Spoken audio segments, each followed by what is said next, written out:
April 8, 1943. The skies above France stretched cold and clear, 27,000 feet of air separating the earth from a clash that would mark the beginning of a transformation in aerial warfare. German ace Oberleutnant Ralph Herrmaschen, strapped into the cockpit of his Fock Wolf 190A5, squinted through the canopy and couldn't resist smirking. Below him, a cluster of bulky, awkward silhouettes strained for altitude. These were the Americans' newest fighters, the Republic P-47 Thunderbolts, making their combat debut over occupied Europe. To the seasoned German pilots who had carved their reputations in the skies over Poland, France, Britain, and Russia, the sight was laughable.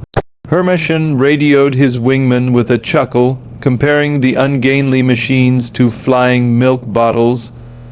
The derision was not limited to him. Across the Luftwaffe, the first impression of the P-47 was one of disbelief and mockery. The American machines looked nothing like the sleek, refined fighters the Germans were used to battling.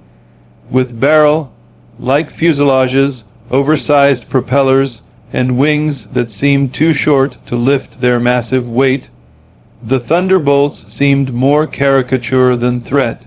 Their size alone was intimidating to some observers, but to experienced Luftwaffe pilots, the bulk suggested sluggishness and vulnerability. These veterans, hardened by years of combat, believed they were about to swat away an inferior enemy toy. What none of them realized, however, was that beneath the odd proportions and slow climb lay the seeds of the Luftwaffe's eventual destruction. At that moment, 16 P-47CS from the U.S. 4th Fighter Group were clawing their way upwards. Their Pratt & Whitney R-2008, 100 double Wasp engines, massive 18-cylinder radials pushing out 2,000 horsepower, strained under the effort of hauling 7 tons of metal into the thin air. Inside those cockpits sat men who, unlike their German opponents, had never experienced real air combat. These American pilots were novices in a brand new machine, pitted against the most battle-tested fighter force in the world. The imbalance in experience could not have been greater. German pilots had honed their skills since 1939, in campaigns stretching from the Blitzkrieg in Poland to the bitter dogfights over Russia.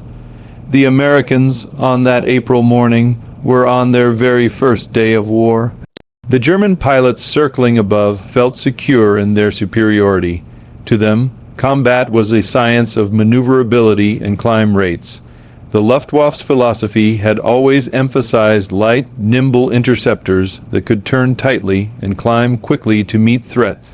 The P-47, by contrast, seemed the opposite of everything that defined a fighter. It was heavy, slow to climb, and far from graceful.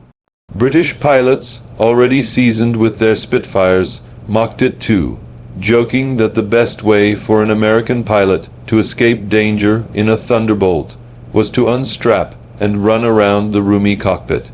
The verdict appeared unanimous. The P-47 was a mistake. And yet, hidden in the design was an entirely different vision of air warfare. The Republic Aviation Design Team, led by Alexander Kartveli, had not aimed to build a nimble dogfighter. Instead, they had created a high-altitude juggernaut, an aircraft defined not by agility but by raw power, ruggedness, and devastating firepower. Kartveli himself admitted to his team, "It will be a dinosaur, but it will be a dinosaur with good proportions." Those proportions included 8 .50 caliber Browning M2 machine guns mounted in the wings, capable of unleashing 6,000 rounds per minute. Each Thunderbolt carried 400 rounds of ammunition, giving it a sustained firepower no German aircraft could match. The Luftwaffe, laughing in April 1943, had no inkling that within 18 months this ungainly brute would turn their skies into killing fields. Major Donald Blakesley, commanding the 335th Fighter Squadron, understood this better than most. A veteran of the RAF Eagle squadrons, he knew the Thunderbolt required a completely different mindset. You didn't try to turn with the enemy, you didn't fight on their terms. Survival meant abandoning the traditional rules of aerial combat and embracing the Thunderbolt's unique strengths. Its speed in a dive, its resilience under fire, and its devastating firepower when those 8 Brownings converged on a target. For the Americans on their first mission, this was all theory. They were about to learn in the harshest way possible.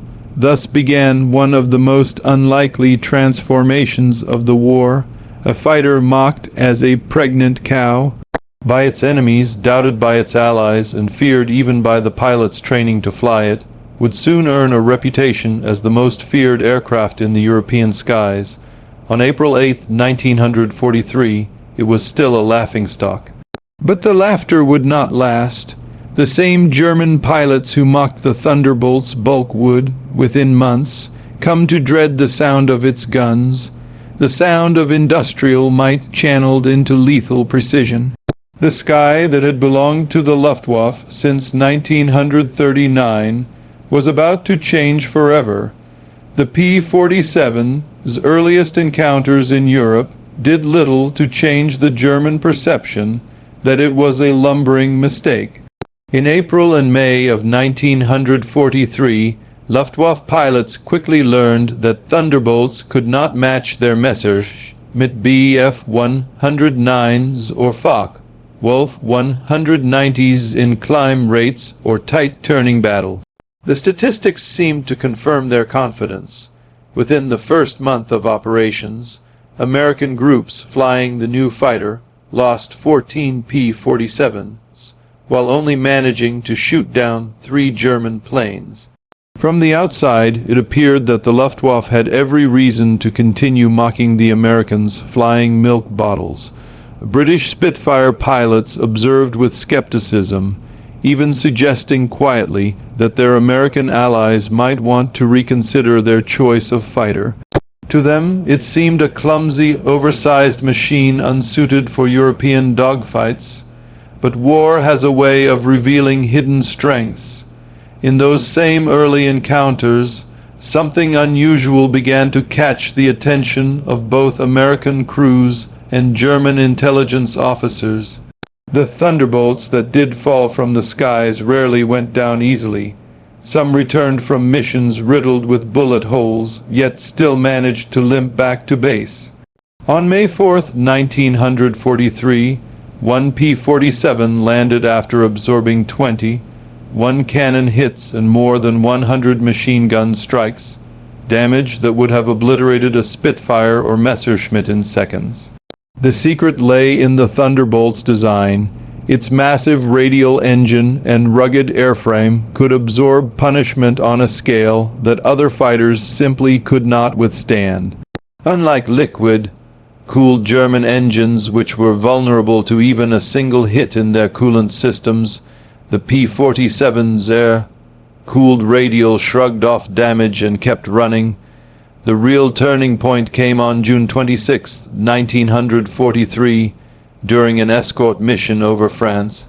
That day, Second Lieutenant Robert S. Johnson of the 61st Fighter Squadron found himself in one of the most extraordinary survival stories of the air war.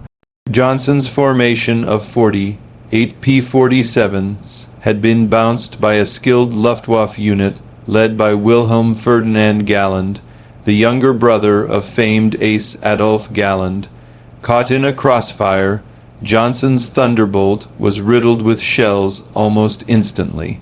His canopy shattered, hydraulic fluid sprayed across the cockpit. The engine cowling was torn apart, and fire erupted dangerously close to his instruments. Johnson himself was wounded by shrapnel in the nose and leg. He tried to bail out, only to discover that the canopy had been jammed shut by a direct hit. Trapped in a burning, barely controllable aircraft at nearly 30,000 feet, it seemed certain that his short career and life were about to end. Yet the P-47 refused to die. Despite catastrophic damage, the aircraft stayed airborne. Johnson leveled out and pointed toward England, his vision obscured by oil streaming across the windscreen. The controls barely responded, the engine shook violently, but the machine continued to fly. Then his situation grew even worse. A lone German Fock, Wolf 190, spotted the crippled Thunderbolt and moved in for the kill. The German opened fire with cannon and machine guns, pumping round after round into Johnson's aircraft. Incredibly, the Thunderbolt absorbed the entire barrage. When the German exhausted his ammunition, he pulled alongside Johnson and stared in disbelief at the wreck that refused to fall. He saluted, shook his head, and peeled away, leaving Johnson to limp back across the channel. When Johnson finally landed, ground crews stopped counting bullet holes after 200. His survival stunned both American and German observers. For American engineers, Johnson's return proved that the Thunderbolt was far tougher than they had ever imagined. For the Germans, it was a troubling revelation. Here was a fighter that could take unimaginable punishment and still fight. It was a clear signal that the Luftwaffe's assumption of easy superiority had been premature. By July 1943, the Americans were beginning to adapt their tactics under the leadership of Lieutenant Colonel Hubert Zemck, commander of the 56th Fighter Group. Thunderbolt pilots abandoned attempts to turn and climb with German fighters. Instead, they focused on the aircraft's real advantages: weight, power, and firepower. The heavy Thunderbolt could dive faster than anything in the Luftwaffe arsenal, reaching speeds up to 550 miles per hour in a vertical plunge. With this speed advantage, pilots developed new hit and run tactics later dubbed boom and zoom. Rather than swirling in tight dogfights, P-47s would dive from high altitude, unleash their 8 guns in a devastating pass, and then climb back to safety. The Germans called these attacks Thunderbolt turkey shoots, and for good reason. When all 8 Brownings converged at a target zone just a few feet across, the results were devastating. Entire aircraft could be torn apart in seconds, leaving little more than fragments tumbling through the sky. The baptism by fire of 1943 was a harsh education for American pilots, but it laid the groundwork for mastery. At first mocked as an oversized, sluggish target, the P-47 was slowly revealing its true nature, not a graceful duelist, but a hammer. In the months to come, that hammer would fall again and again, reshaping the air war over Europe. The Luftwaffe, once so confident in its dominance, was about to discover that laughter could quickly turn into fear when American industrial strength was forged into wings and guns. By the late summer of 1943, the Luftwaffe was beginning to realize that the flying milk bottles they once ridiculed were no ordinary adversary. With each mission, American pilots grew more confident in their machines and in the tactics specifically tailored to exploit the Thunderbolt's unique strengths. The old style of dogfighting, tight turns, delicate maneuvers, and contests of agility no longer defined the air battles above Europe. Instead, the P-47 ushered in a new kind of aerial warfare, one based on sheer firepower, vertical maneuvering, and the ability to deliver crushing blows at speed.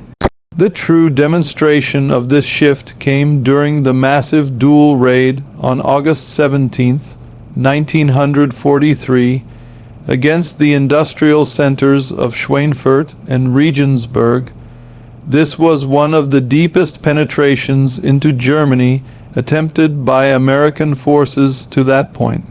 While the mission revealed the Thunderbolt's biggest limitation, its relatively short range even with drop tanks, it also showcased its terrifying effectiveness when used properly. Major David Schilling led the 62nd Fighter Squadron into battle that day.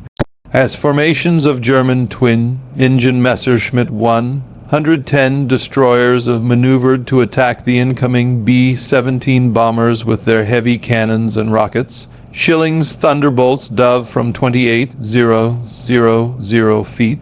What followed was devastating. The German aircraft, designed to attack bombers rather than dogfight nimble escorts, were torn apart in seconds. Gunners inside the Mi-110 described the Americans' assault as if hammers fell from heaven. One German survivor recounted how the P-47 he struck with cannon fire barely shuddered before returning a stream of lead that ripped his own aircraft to pieces. Wings detached, fuselages shredded, and crews annihilated. Entire formations disappeared in a storm of .50 caliber fire. In less than a minute, 8 twin-engine aircraft were destroyed. German pilots had never before encountered such concentrated and sustained gunfire. What made the Thunderbolt's armament especially lethal was not just its number of guns, but its endurance in combat. Where German fighters carried relatively few rounds for their cannons, typically 120 to 200 per gun, American P-47 pilots could fire continuously for more than 30 seconds. In the frantic, high-speed world of air combat, half a minute of uninterrupted firepower was an eternity. Pilots could saturate an enemy aircraft with bullets until it simply ceased to exist. Combined with special ammunition type, armor-piercing incendiary rounds, tracers, and ball ammunition, the Thunderbolt's guns were engineered not only to tear apart aircraft, but also to ignite fuel and detonate engines.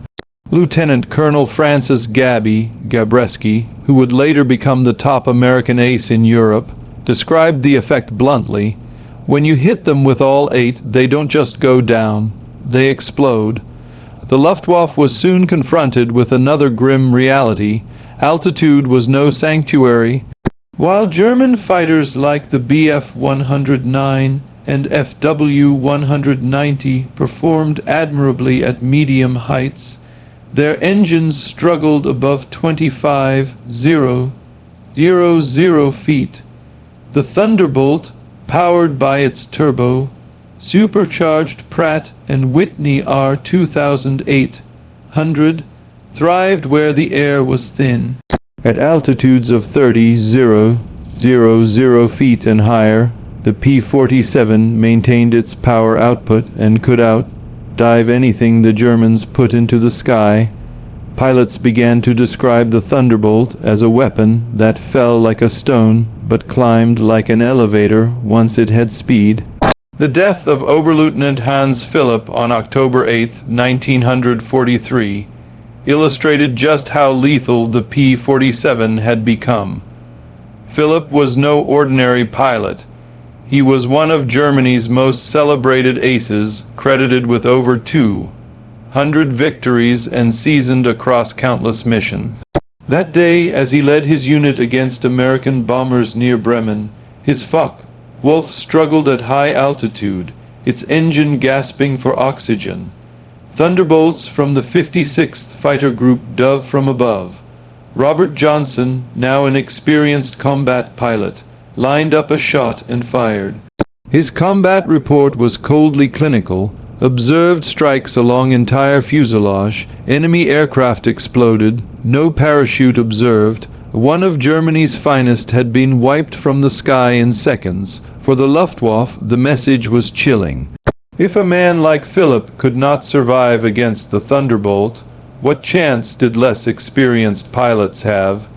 German intelligence soon launched a formal investigation into the P-47.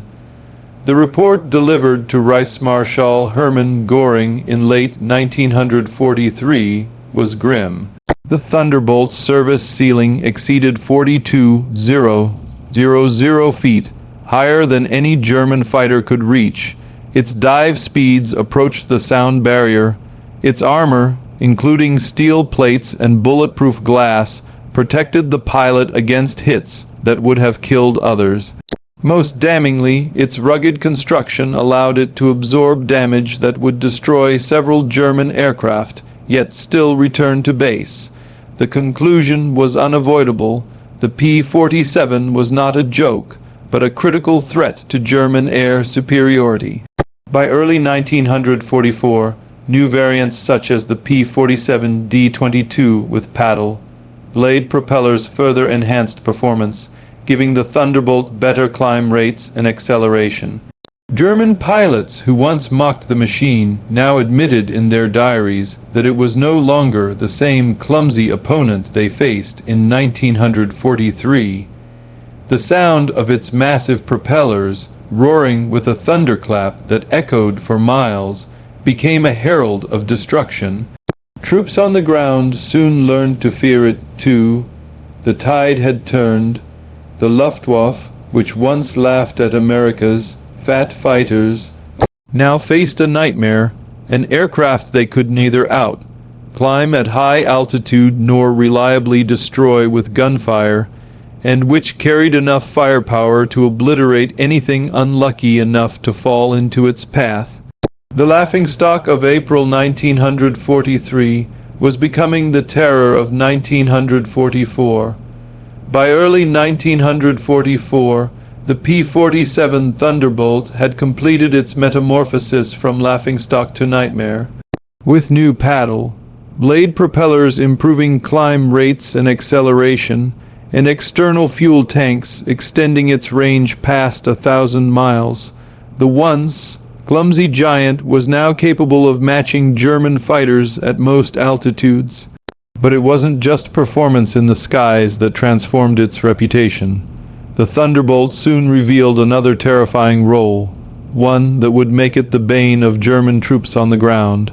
The shift became clear as the Allies prepared for Operation Overlord, the invasion of France. The Thunderbolt's 8 50 caliber machine guns, originally intended for air-to-air combat, proved devastating against ground targets. Armor-piercing incendiary rounds could penetrate the roofs of tanks and armored vehicles, while the sheer volume of fire turned trucks, convoys, and soft targets into burning wrecks within seconds. A 2-second burst from a P-47 poured 160 half-inch projectiles into an area no larger than a delivery truck, shredding everything caught within its path. For German soldiers, the sound of incoming thunderbolts quickly became synonymous with disaster. But guns were only the beginning. Engineers equipped later variants of the P-47 with hardpoints for bombs and rockets, turning it into a true multi-role aircraft. The P-47 D-25, for example, could carry 2 1,000-pound bombs beneath its wings and another 500-pound bomb under the fuselage, a load equal to what some medium bombers had carried at the start of the war. By 1944, many Thunderbolts also carried 10 5-inch high-velocity aircraft rockets HVARs, each equivalent to the blast of a 105 mm artillery shell. Suddenly, the fighter mocked as a pregnant cow was delivering the firepower of an entire artillery battery from the sky. German troops gave it a nickname, Jabo, short for Jagbomber or fighter bomber. But many admitted it was something beyond that, a kind of flying artillery with precision and mobility no ground-based weapon could match. During the Normandy campaign, Oberst Hans von Luck of the 125th Panzer Grenadier Regiment recalled the horror of a Thunderbolt attack. They came in low, so low you could see the pilots' faces, he remembered. Engines roaring, rockets screaming, then the hammer of those heavy machine guns. A column of our trucks simply ceased to exist. 20 vehicles transformed into burning wreckage in one pass. The psychological toll was immense. Soldiers who had once marched confidently into battle began diving for cover at the faintest rumble of radial engines overhead. On June 6, 1944, E-Day, the Luftwaffe discovered just how completely the balance of power had shifted. Over 500 P-47s flew in support of the Allied landings, creating an aerial umbrella that German pilots could not penetrate. Oberleutnant Wolfgang Fischer, one of the few Luftwaffe pilots who managed to reach the beaches that day, later reported in despair, "The sky belonged to the Americans. Thunderbolts were stacked from sea level to 30,000 feet. We tried to break through at dawn. 12 fighters from our group." I was the only one to return. In the weeks following D-Day, Thunderbolts systematically dismantled German logistics. By the end of June 1944, 9th Air Force P-47s had destroyed 651 locomotives, nearly 4,000 trucks, over 500 tanks and armored vehicles, and more than 500 horse-drawn wagons. The Wehrmacht was forced to move only at night, crippling its ability to reinforce or retreat. German anti-aircraft defenses, including the feared 88 mm flak guns, were deployed in ever greater numbers to counter the threat, but even these struggled to hit the fast-moving, low-flying Thunderbolts. The devastation wasn't limited to Europe. Across the globe in the Pacific, the P-47 strengths proved just as decisive. The 348th Fighter Group in New Guinea adapted Thunderbolt tactics to the vast distances of the Pacific War. On October 11, 1943, Colonel Neil Keir led 4 P-47s against 40 Japanese aircraft over Wewak, personally shooting down 6 in a single mission, a feat that earned him the Medal of Honor. Japanese ace Saburo Sakai later described his shock upon facing the American fighter. "We called them monsters. Our 20 mm cannon, which could destroy a P-40 with a few hits, seemed to have no effect. I put dozens of rounds into one Thunderbolt and watched it fly away. Their return fire was terrifying, streams of heavy bullets that tore aircraft apart." As the war dragged on, the Thunderbolt evolved further. The P-47N, developed for the Pacific Theater, featured extended wings with built-in fuel tanks, allowing ranges up to 350 miles. These variants could escort B-29 bombers all the way to Japan, transforming the Thunderbolt into a true long-range powerhouse. The short-legged fighter of 1943 had grown into a global weapon of war, equally at home over the skies of Europe, the islands of the Pacific, or the fields of Normandy. By mid-1944, the Luftwaffe's laughter had fully died away. German ground troops called the P-47's roaring approach Donnerschlag, thunderclap. Pilots who once mocked its size now dreaded the thunder of its guns. In the air, it was nearly unbeatable at high altitudes and in dives. On the ground, it was destruction incarnate. For soldiers, tank crews, and train operators across occupied Europe, the sight of a P-47 meant death from above. The fat, awkward milk bottle had become the hammer of the Allies, smashing everything in its path and ensuring that by 1944, the Luftwaffe and the Wehrmacht alike were fighting battles they could no longer hope to win. By 1945, the P-47 Thunderbolt was no longer just a fighter. It was a symbol of American industrial might, and airborne juggernaut that epitomized the war of attrition Germany could not win. What had started in April 1943 as a laughingstock had, in less than 2 years, become the Luftwaffe's greatest nightmare. Every encounter, every combat report, and every shattered formation of German aircraft underscored the same truth. The Thunderbolt was unbreakable, unstoppable, and unmatched. One of its greatest tests came against a new German weapon that many feared could shift the balance of the air war, the jet-powered Messerschmitt Me-262. With a top speed of over 540 miles per hour, it was theoretically untouchable by piston-driven fighters. Yet the Thunderbolt found ways to strike even this advanced adversary. Pilots learned to catch the Me-262s during takeoff and landing, when their jet engines struggled to accelerate, or to intercept them with high-speed dives from altitude. On November 27, 1944, Lieutenant Colonel John C., mayor of the 352nd Fighter Group, became one of the first pilots to down a jet with a P-47. Diving from 28,000 feet, Mayor's Thunderbolt reached nearly 500 miles per hour, fast enough to unleash its 8 guns before the German pilot could escape. The jet disintegrated under fire, proving that even cutting-edge technology could not withstand the raw firepower of Roosevelt's flying piano. By early 1945, specialized P-47M models were entering combat, designed specifically to intercept jets and V-1 flying bombs. With water, methanol injection boosting their engines to nearly 800 horsepower, these Thunderbolts could reach speeds of 470 miles per hour at altitude, fast enough to hunt Germany's most advanced weapons. Major George Bostwick, flying one of these P-47MS, destroyed two Mi-262s in March 1945. His post-mission report summed up the Thunderbolt's brutal advantage. The jets are faster, but they can't take punishment. One good burst and they come apart like paper.